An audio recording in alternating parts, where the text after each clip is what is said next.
Decision making को influence करती है।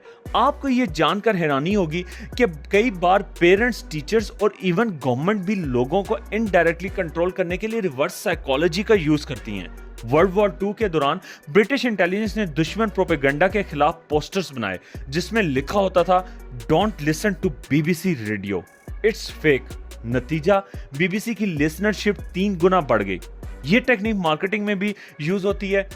कभी आपने सुना होगा limited time offer, don't miss it, और आपने फौरन क्लिक कर दिया होगा, क्योंकि जब आपको कुछ करने से रोका जाता है या रिस्ट्रिक्ट किया जाता है तो आप उसकी तरफ साइकोलॉजिकली और अट्रैक्ट हो जाते हैं। एक और जबरदस्त फैक्ट, रिलेशनशिप्स में भी लोग रिवर्स साइकोलॉजी यूज करते हैं। जैसे जब कोई अपने पार्टनर से कहता है तुम्हें अगर मुझसे ब्रेकअप करना है तो कर लो, और सामने वाला इमोशनल गिल्ट में आके उल्टा कन्विंस हो जाता है। ये एक सब्टल मैनिपुलेशन